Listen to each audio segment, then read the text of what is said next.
Following some major breaking developments in the Vanderbilt rape trial, Vandenburg and Cory Batey, once convicted of raping a college student in a dorm room, are preparing to leave jail any minute now. The judge reinstated bond just an hour ago after a mistrial was declared. Our Chris Conti has been following this from the very beginning. Chris, this case truly has seen it all. This has got to be a shocking blow to the prosecution.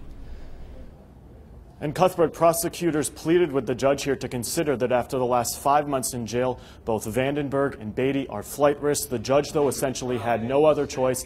And so just before 10 o'clock this morning, both of their bonds were reinstated. It was a very brief hearing this morning. We heard very little about yesterday's sweeping motion. Instead, defense attorneys argued that because the guilty verdict was thrown out, Batey and Vandenburg's original bonds needed to be reinstated.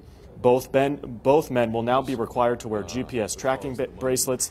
The judge kept Batey's bond at $350,000, but he increased Vandenburg's bond to $400,000 because he lives out of state and has very little ties to Nashville. Both men's passports also have to be handed over. Still, though, the state did their best to argue that neither of these men should be set free.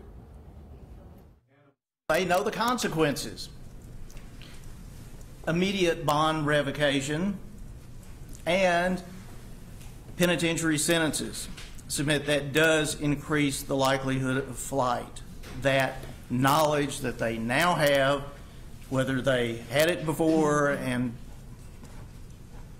didn't comprehend it. Batey's attorney expects the 21-year-old to be released from jail today. It could take longer for Vandenburg to get out of jail because he has to post that additional $50,000.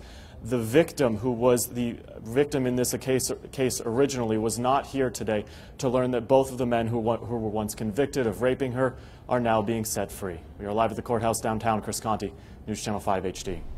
Thanks, Chris. At this point, the judge has not set a new trial date. Of course, stay with News Channel 5 throughout the day, both on air and online. We will have much more on this morning's breaking developments later today on the news at 4, 5, and 6.